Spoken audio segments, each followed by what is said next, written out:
Dan suara saya juga terdengar jelas, Bapak Ibu. Puji Tuhan. Pastor. Yes. Hari ini kita mau bicara mengenai belas kasihan, Bapak Ibu Saudara. Compassion. Itu kata-kata yang powerful banget. Dan buat saya ada dua kata yang menarik di dalam kekristenan. Yang pertama, perkenanan. Yang kedua, belas kasihan.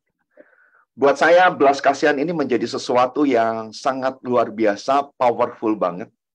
Karena kalau Bapak Ibu sudah baca di dalam Alkitab, di Injil, khususnya di Injil Matius, seringkali sebelum terjadi sesuatu, mukjizat, selalu diawali dengan kata belas kasihan.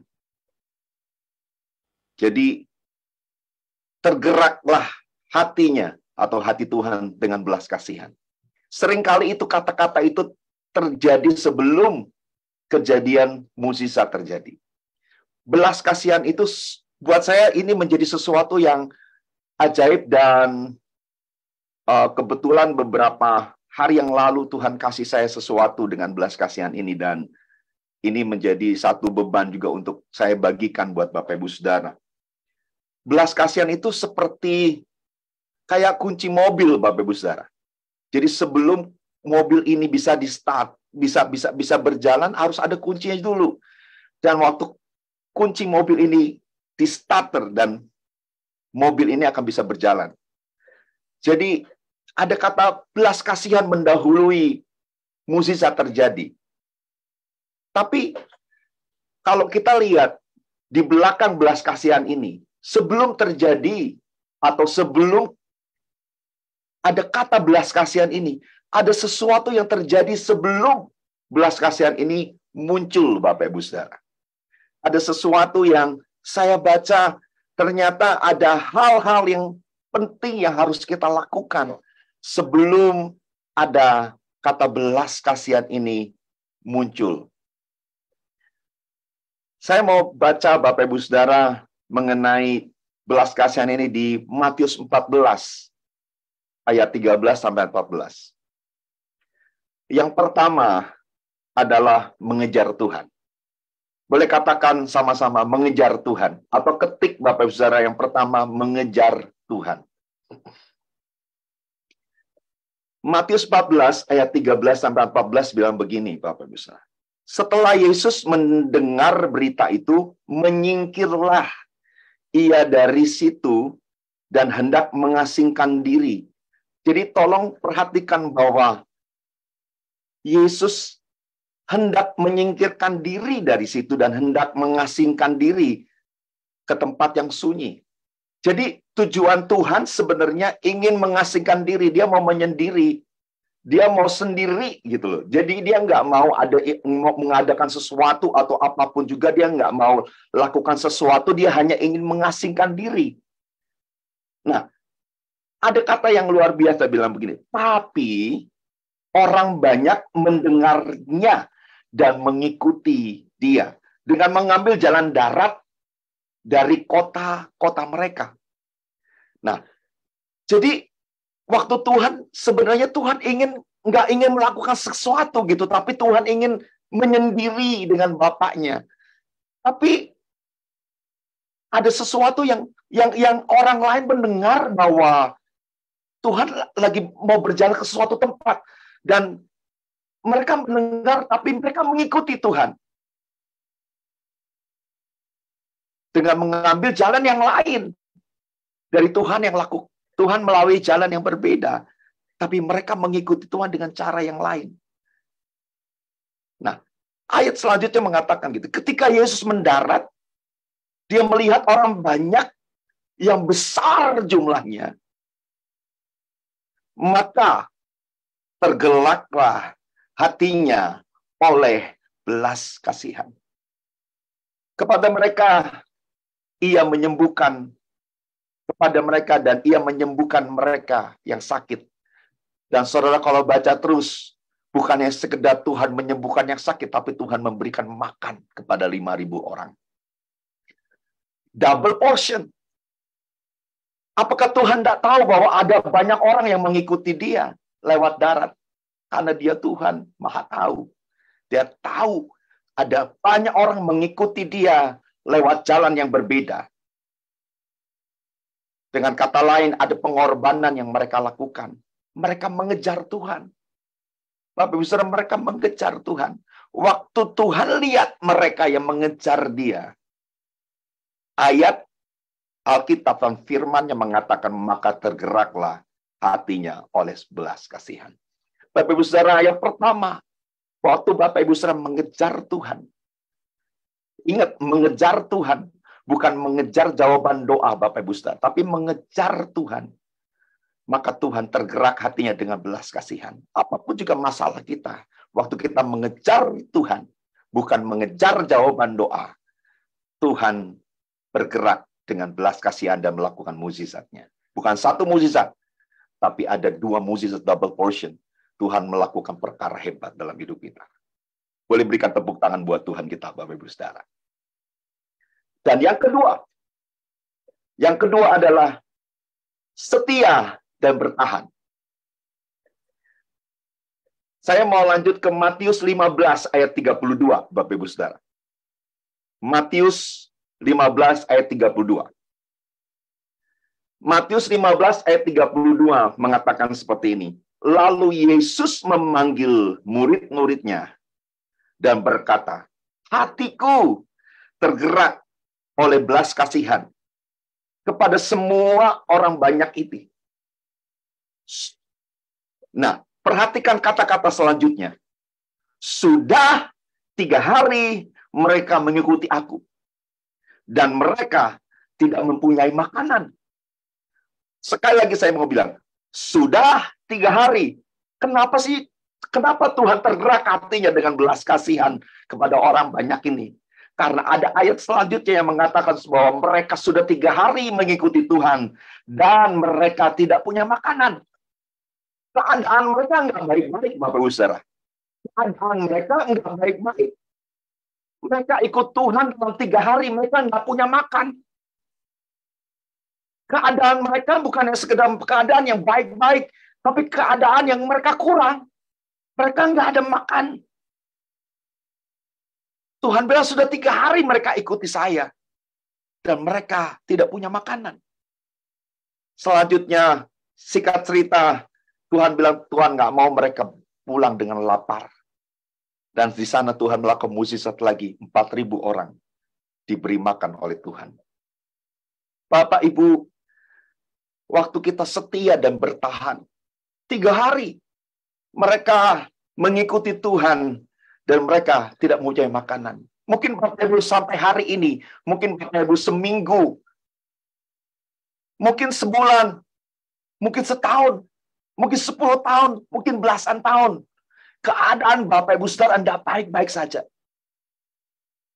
Tapi masalahnya, apakah Bapak Ibu Saudara bertahan 3 hari bersama dengan Tuhan? Apakah Bapak Ibu tetap bertahan dengan Tuhan, setia bertahan dengan Tuhan?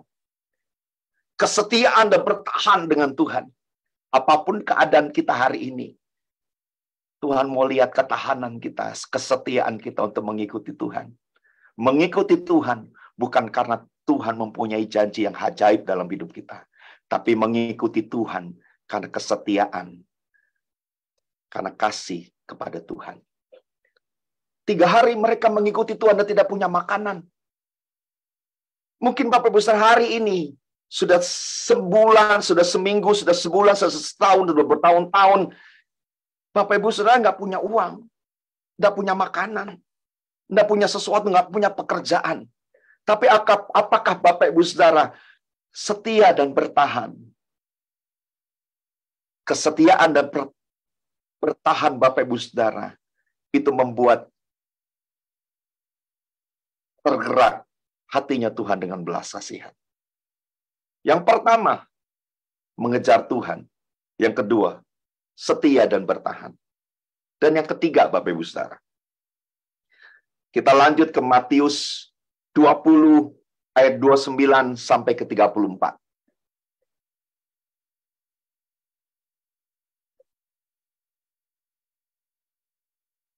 Yang ketiga adalah terus berseru kepada Tuhan.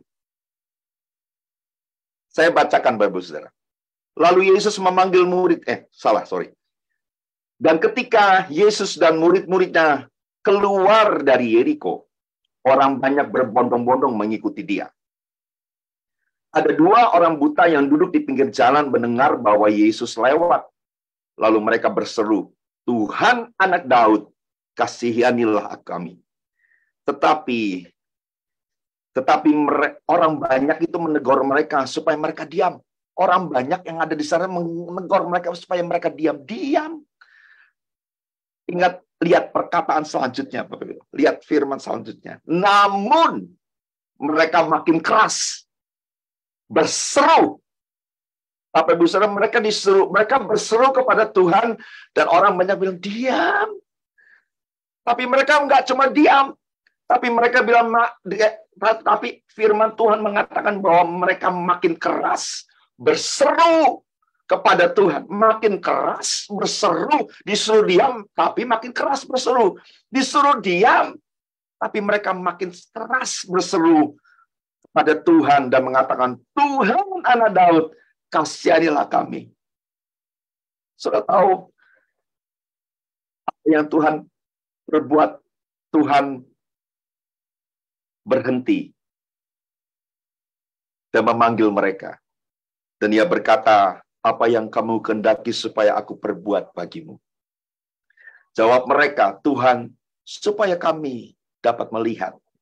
Selanjutnya ada kata-kata yang seperti kita dengar di ayat-ayat sebelumnya. Maka tergeraklah hati Yesus oleh belas kasihan. Maka tergeraklah hati Yesus oleh belas kasihan. Lalu ia menjamah mereka dan seketika itu juga mereka melihat lalu mengikuti dia. Bapak Ibu Saudara, ada 3 hal yang membuat Tuhan bergerak dalam belas kasihannya. Waktu kita mengejar Tuhan, bukan mengejar jawaban doa Bapak Ibu Saudara. Waktu kita setia dan bertahan kepada Tuhan, bertahan dengan iman dan berdiri bahwa Tuhan sanggup melakukan segala perkara jauh lebih hebat dari apa yang kita pikirkan dan kita bayangkan dan doakan. Waktu kita terus berseru kepada Tuhan, walaupun keadaan mengatakan diam, jangan berseru. Stop berseru. Keadaan mengatakan stop berseru. Keadaan nggak pernah ada yang sesuatu yang berubah waktu saudara berseru dengan Tuhan. Tapi firman Tuhan mengatakan mereka makin keras berseru. Hari-hari ini Bapak Ibu Saudara mengalami satu hal yang membuat iman saudara turun. Dan mulai saudara kendor dalam berseru kepada Tuhan. Biar ayat ini membawa kita semangat lagi dengan Tuhan. Boleh katakan sama-sama, semangat dengan Tuhan. Semangat dengan Tuhan. Ayat ini mengatakan mereka makin keras berseru kepada Tuhan. Dan itu membuat mukjizat terjadi dalam kehidupan mereka. Bapak Ibu Saudara, ada belas kasihan yang ditimbulkan oleh hati Tuhan lewat apa yang kita kerjakan dan lakukan. Waktu kita mengejar Tuhan, setia dan bertahan, terus berseru kepada Tuhan. Dan itu menyatakan kemuliaannya dalam hidup kita. Tapi ada satu hal yang paling luar biasa. Saya mau ajak satu step Bapak Ibu Saudara mengenai belas kasihan ini. Satu step selanjutnya adalah bukan supaya Tuhan hatinya timbul belas kasihan. Tapi step selanjutnya adalah, maukah Bapak Ibu Saudara menjadi agen belas kasihan Tuhan? Itu yang poin yang saya mau sampaikan Bapak Ibu Saudara. Maukah Bapak Ibu Saudara menjadi agen belas kasihannya Tuhan? Bukan selalu kita minta, kita gerakan hati Tuhan untuk kita, untuk saya. Kita berdoa untuk minta, kita melakukan mengejar Tuhan, setia dan bertahan terus berseru di hadapan Tuhan supaya saya dijawab Tuhan, supaya saya. Tapi apakah Bapak Ibu Saudara mau bergerak membawa belas kasihan Tuhan untuk banyak orang. Itu tantangan yang utama di hari ini yang saya mau sampaikan, Bapak Ibu Saudara. Saya ingat sekali, Bapak Ibu, waktu pertama kali saya bertobat. Saya bertobat,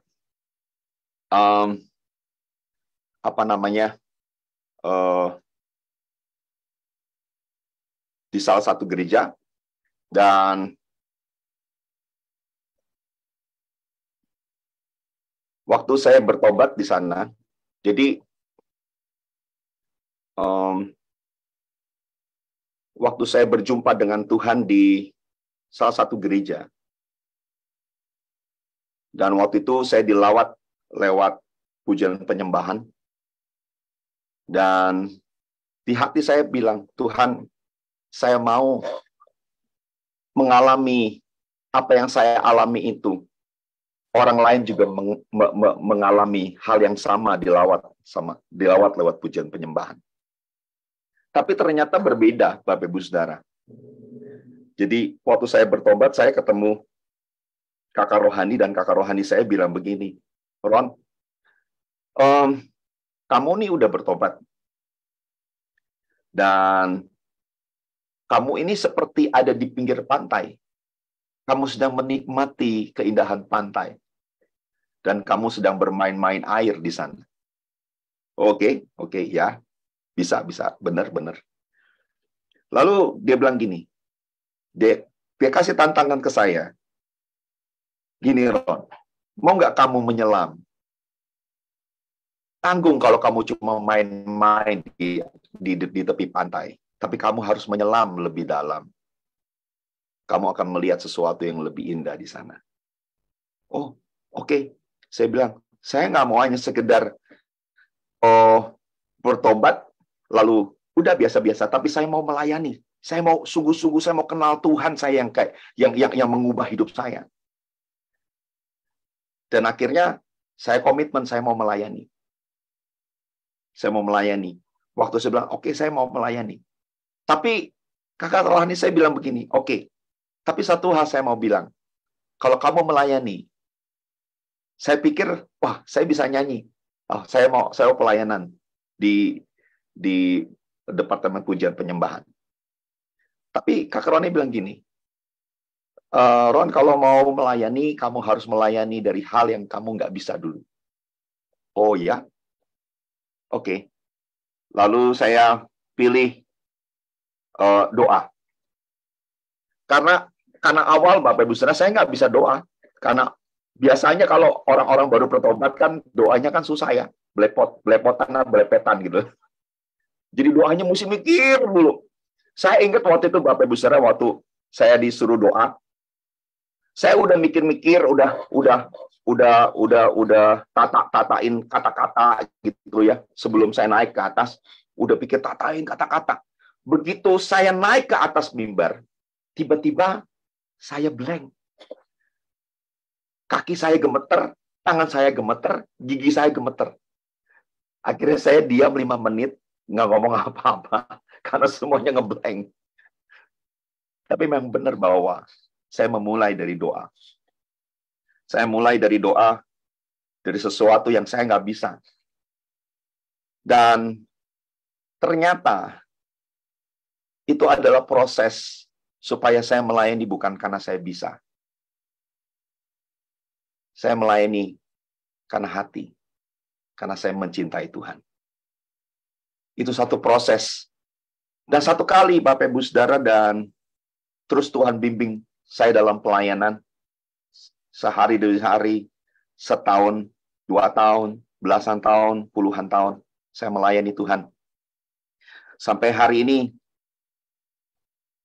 saya bisa boleh melayani bertahan.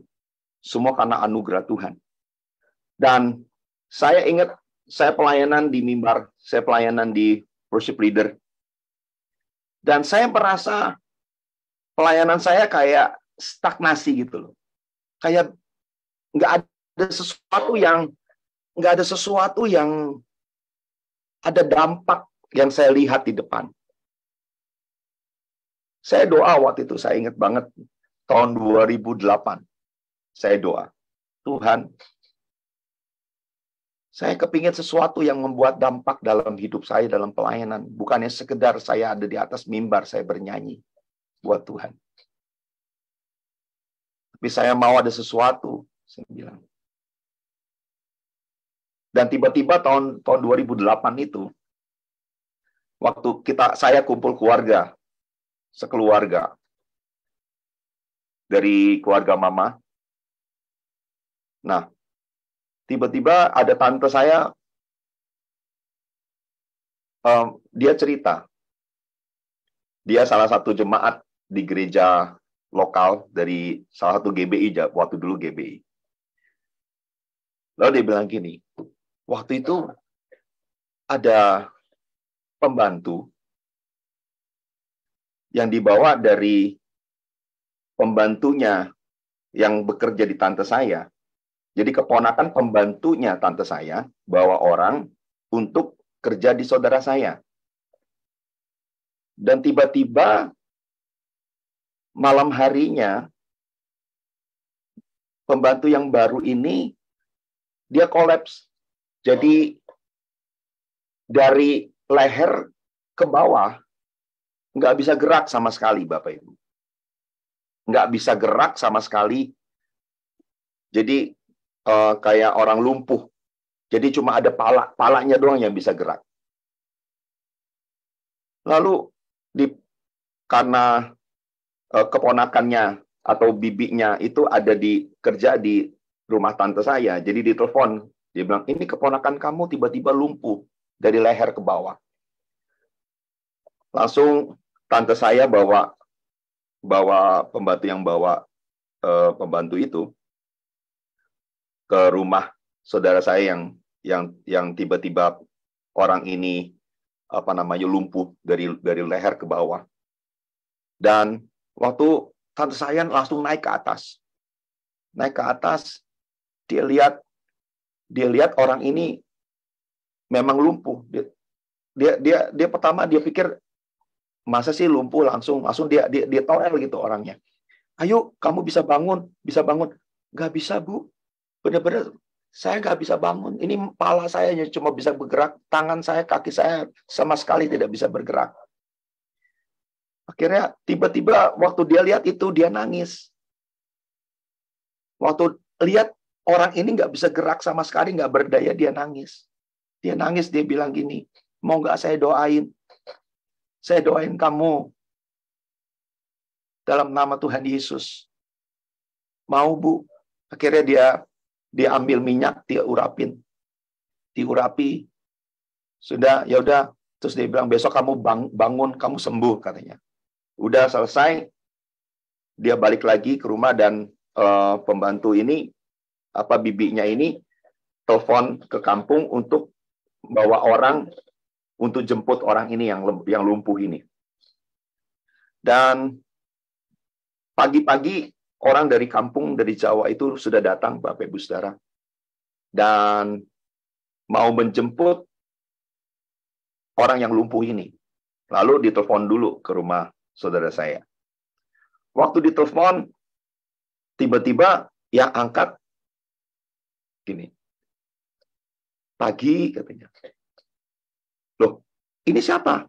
Saya, Bu. Loh, kok kamu udah bisa angkat telepon? Sudah, Bu. Loh, kamu sudah sembuh? Sudah, Bu. Sudah jalan. Kapan? Tadi pagi sudah jalan, katanya.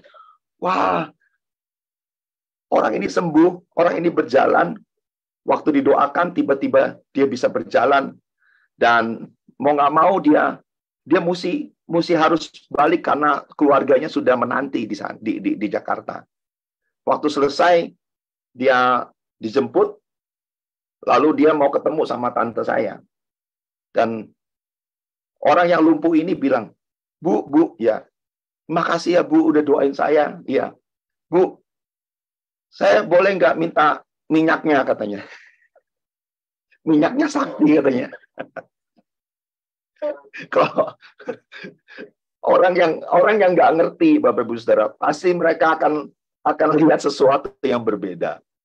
Tapi tante saya bilang gini, oh enggak, kamu boleh pakai minyak apapun. Tapi kalau kamu sakit atau kalau kamu dalam keadaan nggak berdaya, kamu berdoa dalam nama Tuhan Yesus. Pakai minyak apapun, kamu pasti bisa sembuh. Dia bilang. Akhirnya orang ini pulang, Bapak Ibu Saudara.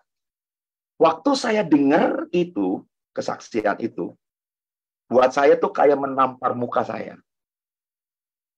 Saya pelayanan. Waktu itu sudah 10 tahun saya pelayanan. Saya pelayanan sudah 10 tahun, 2008. Kok saya nggak kayak gitu?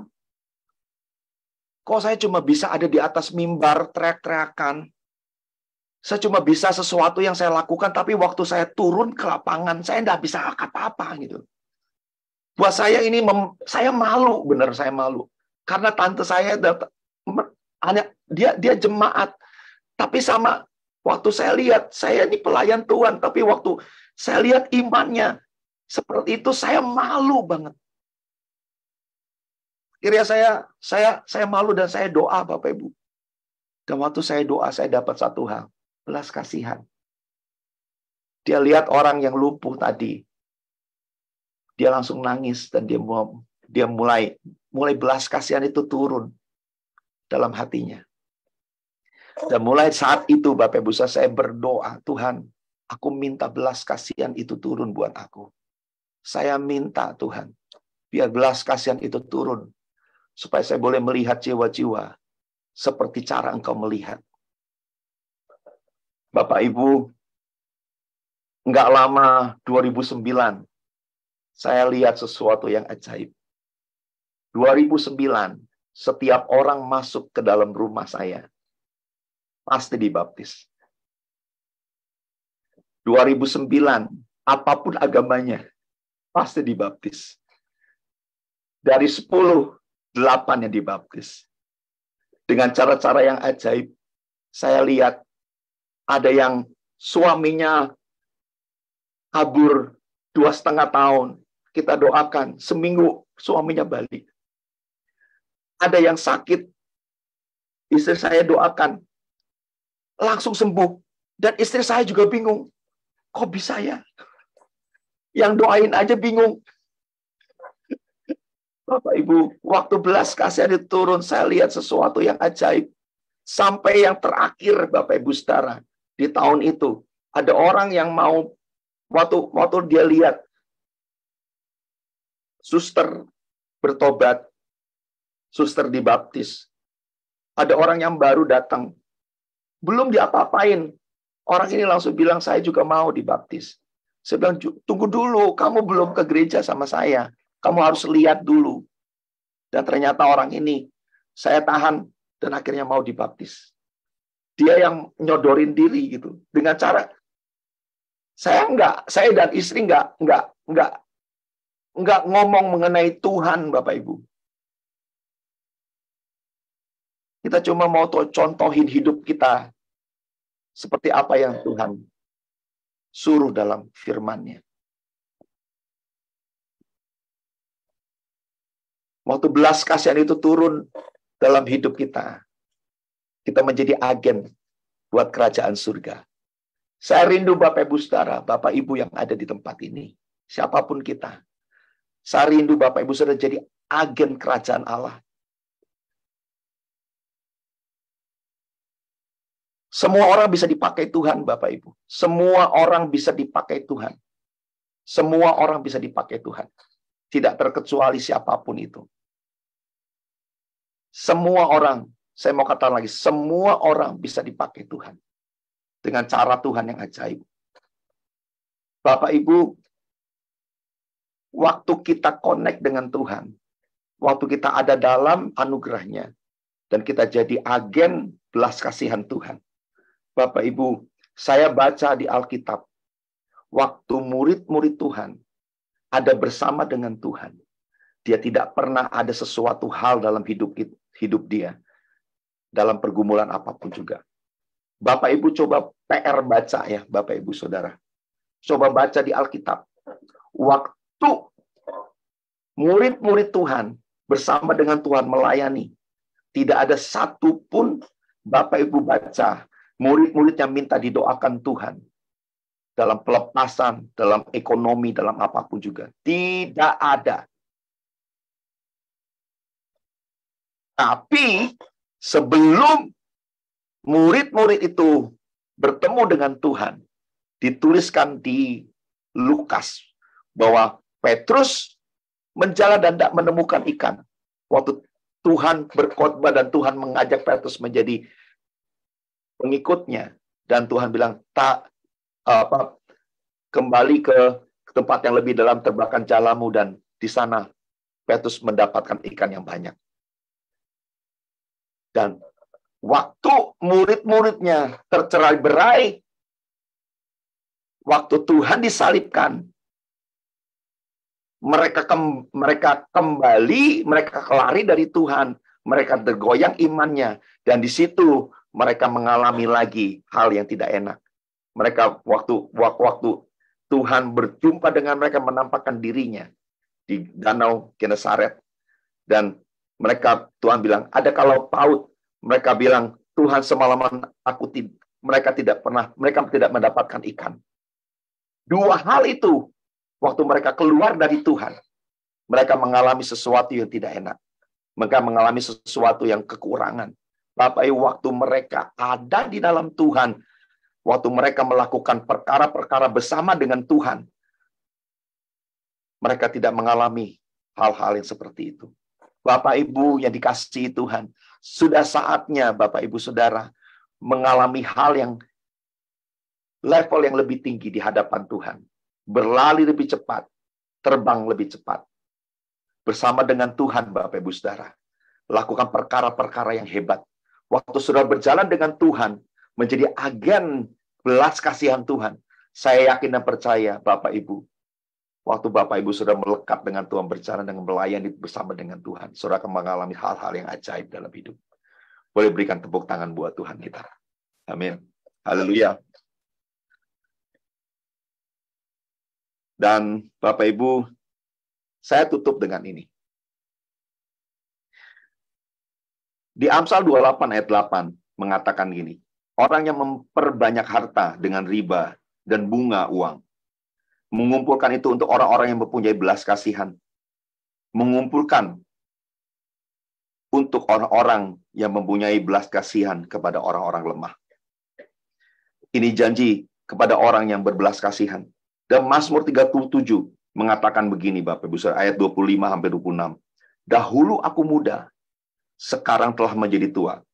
Tetapi tidak pernah kulihat orang benar ditinggalkan, atau anak cucunya meminta-minta roti.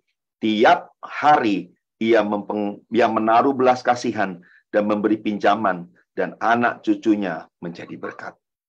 Bapak Ibu Saudara, waktu ada belas kasihan Allah dalam hidup kita, kita akan lihat perkara-perkara besar. Janji-janji Tuhan buat orang-orang yang berbelas kasihan.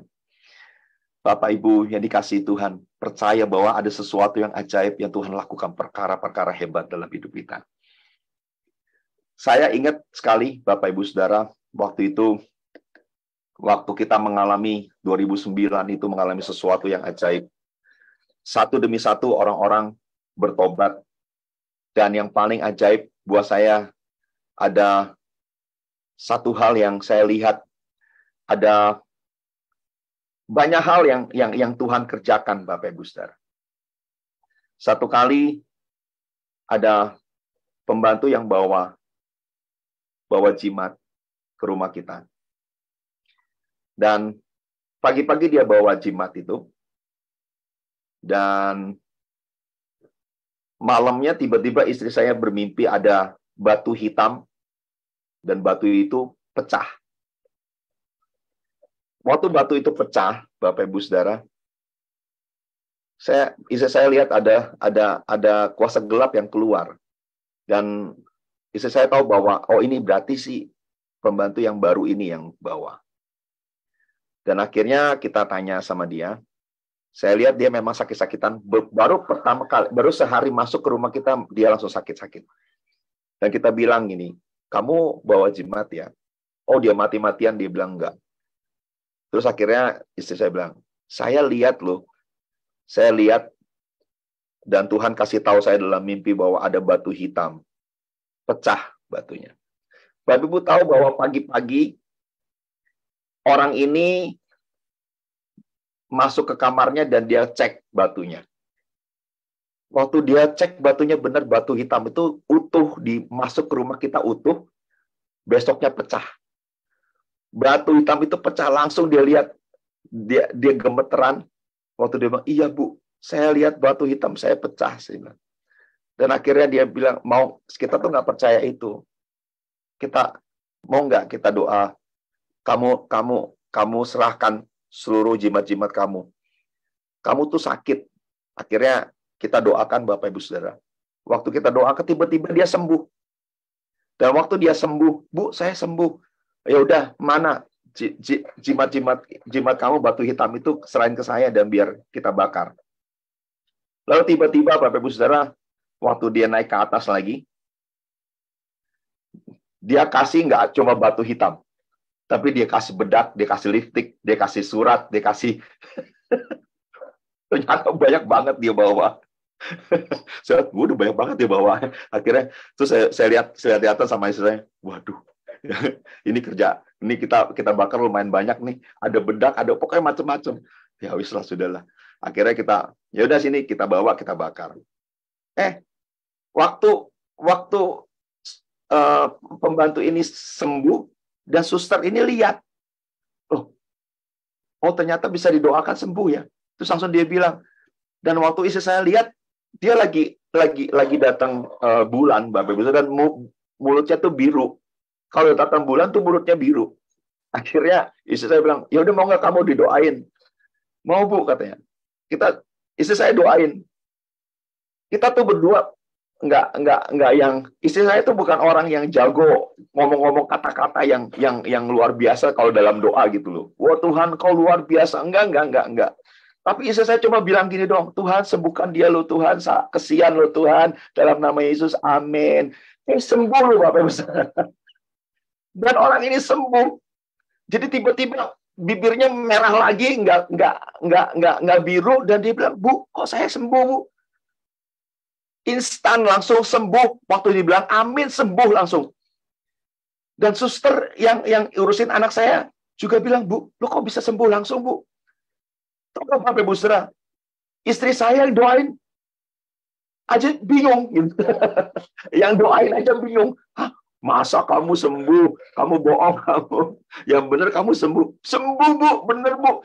Yang doain aja bingung gitu. Dan akhirnya ya udah, oke, sembuh. Akhirnya mereka bilang, Bu, boleh nggak saya jadi orang Kristen katanya. Ya terserah kamu. Ya udah oke. Mereka terima Tuhan Yesus. Tapi yang lucu adalah suster ini gitu loh. Suster ini bilang, Bu, boleh nggak saya izin dulu sama bapak saya katanya. Saya bilang, waduh, izin sama bapaknya mah ini gagal total, ini gatot ini. Akhirnya udah terserah kamu lah. Malam dia telepon bapaknya. Udah pagi-pagi dia ketok kamar kita. Bu, katanya. Iya. Bapak saya bilang boleh. Wah, saya kaget. Yang bener kamu, bener Pak, Bu, katanya. Oh ya udah, oke. Terus udah kita jadi bingung kan? Kok bisa-bisanya kok dibilang oke gitu. Kita tanya, kenapa? Kok kamu boleh gitu? Biasanya pasti ditentang, dimarahin kamu. Saya juga bingung, Pak, katanya. Waktu dia telepon, Pak, katanya, aku tuh kerja di orang Kristen, Pak. Terus didoakan sembuh. Oh ya, bagus nih, katanya. Terus, boleh nggak saya jadi orang Kristen? Boleh, bagus, katanya. Pak, sampai pembantu ini, sampai suster ini marah. Pak, aku ini anak pungut ya? Kok Bapak nggak marah katanya? Biasa kalau denger tuh kalau mau jadi orang Kristen tuh dimarahin Pak. Kok Bapak enggak katanya? Bapak kok ini saya anak pungut ya Pak? Terus Terus apa namanya, bapaknya, enggak gitu. Akhirnya bapaknya cerita, Bapak Ibu Saudara. Singkat cerita, bapaknya itu pernah berjumpa dengan Tuhan waktu mereka berdoa dengan caranya. Dan akhirnya, oh gitu ya, oh ya baguslah, bagus. Totalnya nggak lama, Bapak Ibu Saudara, pas sorenya, suster ini ketok pintu saya lagi. Pak, Bu, ya, kenapa? Bapak saya juga mau, katanya. Bapak saya juga mau terima Tuhan Yesus, katanya. Kita sampai bengong, sampai bingung. Dan akhirnya ya sudah, ya udah, boleh nggak kita telepon? Baik, telepon aja ya, nggak usah datang ke Jakarta, saya bilang. Nanti repot, ya udah. Akhirnya kita telepon, Bapak Ibu Saudara. Dan Bapak Ibu tahu, waktu Bapak ini telepon kita untuk terima Tuhan Yesus, dia bilang, Pak, tunggu ya Pak. Ya. Udah. Saya dengar tuh, Bapak Ibu, saya dengar di telepon itu, ada bunyi, mbak, gitu. Ada mbak, petok. Ternyata dia ngumpet di daerah kandang-kandang itu. Dan akhirnya dia terima Tuhan Yesus di kandang. Bapak Ibu Saudara, saya mau bilang satu hal, Tuhan tidak bisa dibatasi oleh apapun juga. Amin. Yang percaya katakan amin. Bapak Ibu semangat dengan Tuhan. Bapak Ibu pikir hanya sekedar Tuhan berhenti dengan sampai situ? Enggak. Banyak hal, banyak lagi beberapa orang lagi terima Tuhan Yesus di rumah kita. Dengan cara yang ajaib. Kalau saya ceritain ini bisa selesainya lama ini. Kalau saya ceritain satu-satu tuh bisa lama, Bapak Ibu Saudara. Saya tambah satu lagi deh kalau enggak. Terus tiba-tiba pokoknya mereka mau menikah, ada lagi suster yang baru. Yang suster pertama itu yang terima Tuhan Yesus, ada lagi 2,5 tahun suaminya kabur. Yang ini dia suka dengar kita sharing gitu loh. Jadi saya dan istri suka bicara, ngomongin soal Tuhan, ngomongin soal sesuatu, oh Tuhan gini ya, luar biasa. Dia dengar gitu loh. Dan akhirnya tiba-tiba dia bilang, Bu, kok orang Kristen enaknya bisa Tuhannya tuh bisa begitu, bisa gini. Oh ya, gini ya. Bu, bisa nggak kalau suami 4,5 tahun tinggalin saya tanpa ada apapun untuk kembali lagi? Kok bisa? Bisa. Akhirnya totonya dia nangis, dia ngomong, suami saya pas 1,5 tahun nggak ngomong apa-apa, toto tinggalin saya. Istri saya langsung ngedown. Aduh Tuhan, tolong saya. udah ngomong bisa lagi. Oke, Bapak Ibu Saudara, akhirnya didoain sama istri saya, didoain. Seminggu kemudian suaminya datang nyari anaknya, culik anaknya, gara-gara cuma mau balikan sama istrinya. Dan akhirnya dia bilang, Bu, Yesus itu benar-benar Tuhan ya, Bu. Ya iyalah. Baru tahu dia. Bapak Ibu, Tuhan kita itu ajaib. Tuhan itu luar biasa. Saya bisa ngalamin Tuhan, saya bisa cerita tentang ini. Saya percaya Bapak Ibu juga akan mengalami Tuhan luar biasa. Kita bisa cerita. Bukan kata orang lain. Tapi kita cerita dari hidup kita bahwa Tuhan itu ajaib. Waktu belas kasihan Tuhan ada dalam hidup kita, kita bisa jadi agennya Tuhan, Bapak Ibu. Yang mau katakan amin. Kita doa, Bapak Ibu Saudara. Tuhan ajar kami untuk melangkah di satu step yang lebih tinggi. Kami mau lari lebih cepat. Kami mau terbang lebih cepat di tahun ini. Kami mau lebih satu step. Bukan hanya kami berdoa untuk diri kami sendiri. Supaya belas kasihan Tuhan turun sehingga mukjizatnya terjadi. Tapi biar hari ini Tuhan, kami juga berdoa buat orang lain. Kami jadi agennya Tuhan, membawa belas kasihan Tuhan turun. Buat orang lain, bukan buat kami. Sehingga banyak orang lain ketemu Tuhan lewat hidup kami. supaya orang lain ketemu Tuhan dalam hidup kami.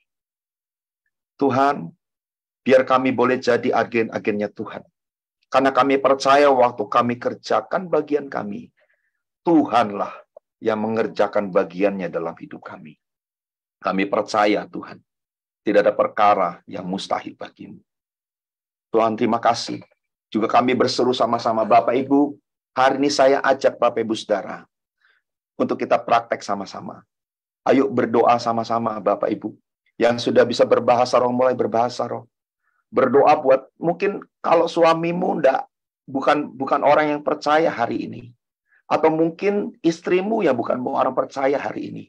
Atau mungkin ayah atau ibumu yang belum percaya hari ini. Ayo berdoa hari ini Bapak Ibu Saudara, biar mereka berjumpa dengan Tuhan. Melalui hidup Bapak Ibu Saudara, mereka berjumpa dengan Tuhan.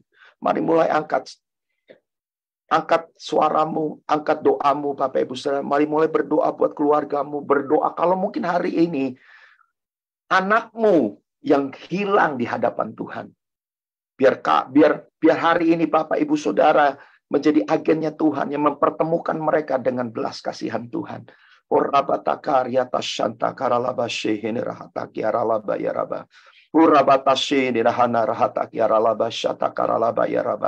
Tuhan, jadikan kami agen-agenmu Tuhan, agen-agen kerajaan Allah. Urapanmu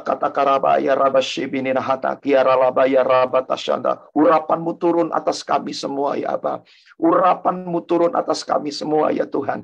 Biar kami nggak jadi orang yang hanya berdoa untuk diri kami sendiri, tapi kami bergerak untuk mempermuliakan nama-Mu ya Tuhan. Hirabashimirahata karalaba ya rabasyata karalaba. Hurimihi aralaba ya shanta karalaba ya rabapapapata karalaba ya rabasyikididi. Apapun juga Tuhan hari ini Tuhan, ada teman-teman kami yang sakit hari ini. Kami berdoa sama-sama. Tuhan, kami mau kooperat, kami berdoa bersama-sama. Bukan satu orang Tuhan berdoa, tapi semua peserta yang di tempat ini berdoa untuk kesembuhan ilahi terjadi. Dalam nama Yesus Tuhan, kami percaya semua Tuhan peserta yang ada yang di tempat ini Tuhan yang mengalami sakit penyakit, kami perkatakan kami sepakat dalam nama Yesus. Kami sepakat dalam nama Yesus. Ada kesembuhan terjadi, ada kesembuhan terjadi, ada kesembuhan terjadi hari ini Tuhan dalam nama Yesus. Kami berdoa, kami sepakat sama-sama Tuhan, kalau ada sesuatu yang tertutup dalam hidup kami, ada sesuatu yang tertutup, apapun juga Tuhan, baik itu sesuatu yang tidak baik dalam hidup kami, sesuatu yang tertutup, keuangan kami tertutup, pekerjaan kami tertutup, kami perkatakan dengan iman, kami sepakat sama-sama berdoa di dalam nama Yesus. Kami semua peserta ini kami berdoa sepakat dalam nama Yesus, sama dalam nama Yesus. Semua yang tertutup terbuka hari ini, semua yang tertutup terbuka hari ini, semua yang tertutup terbuka hari ini. Apapun itu Tuhan, jodoh terbuka dalam nama Yesus. Kami berdoa berkat-berkat keuangan terbuka dalam nama Yesus. Kami berdoa berkat-berkat pekerjaan terbuka dalam nama Yesus. Kami berdoa berkat-berkat Tuhan, kesembuhan dalam keluarga Tuhan terbuka hari ini. Suami bertobat, istri bertobat, anak-anak bertobat. Kami percaya dalam nama Yesus orang tua bertobat. Kami berdoa dalam nama Yesus.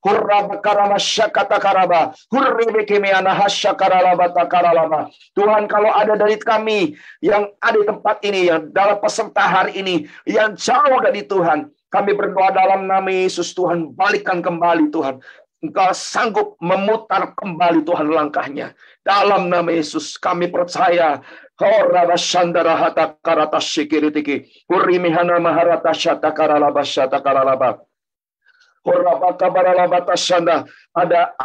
orang yang merasa sendiri. Ada orang yang merasa sendiri. Kamu berkata bahwa saya merasa alone, saya merasa sendiri. Rasanya Tuhan jauh dari saya.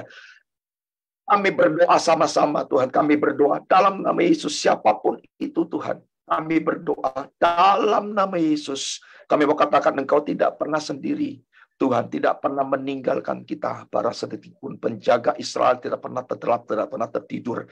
Dia selalu menjaga kita. Bahkan firman-Nya katakan dia tahu waktu kita berjalan, dia tahu waktu kita tidur, dia berbaring, dia tahu waktu kita duduk. Dia tahu segala hal dalam hidup kita. Tuhan kita maha tahu. Dalam nama Yesus, engkau tidak mungkin dia dibiarkan sendiri. Dalam nama Yesus, mulai hari ini kamu akan merasakan hadirat Tuhan. Mulai hari ini kamu akan merasakan sesuatu kekuatan yang baru. Kamu akan mengalami Tuhan lagi. Kamu akan berjaya kembali dengan Tuhan. Ada cinta yang baru yang mengalir dalam hidupmu hari ini. Syata karalaba sheke merahata kuria mata. Hurriyahana hasyaramaha. Hurriyake merahata kalalaba ya shandaralaba. Hinaramaya syata karalaba. Hurrabaka baralaba sheke didi. Thank you Lord Jesus. Terima kasih Tuhan. Terima kasih Tuhan. Terima kasih. Tuhan tidak pernah terbatas ruang dan waktu. Kalau kami ada di tempat manapun Tuhan, di negara apapun, di kota apapun, Engkau sanggup melakukan segala perkara. Engkau menembus waktu, Engkau menembus segala jalur-jalur apapun Tuhan. Bahkan sinyal apapun Tuhan. Engkau sanggup melakukan segala perkara yang hebat dalam hidup kami. Tuhan, kami ngucap syukur. Kami ngucap syukur. Biar hari ini ada sesuatu yang luar biasa. Terobosan dalam rohani kami. Kami tidak mengandalkan hamba Tuhan. Kami tidak mengandalkan siapapun. Tapi kami mulai berdoa mengandalkan Tuhan dalam hidup kami. Kami percaya Tuhan. Ada langkah-langkah rohani yang ajaib yang akan lakukan dalam hidup kami. Tuhan, hamba berdoa dalam nama Yesus. Dari partisipan 45 yang ada partisipan ini Tuhan. Mereka mengalami Tuhan. Dalam nama Yesus kami percaya. Tuhan terima kasih. Biar kami jadi agen-agen kerajaan-Mu. Yang membawa belas kasihan-Mu kemanapun kami berada. Sehingga banyak orang-orang akan melihat dan berjumpa dengan Tuhan secara pribadi. Lewat hidup kami. Dalam nama Tuhan Yesus. Yang percaya sama-sama katakan. Amin. Tuhan berkati Bapak Ibu Saudara.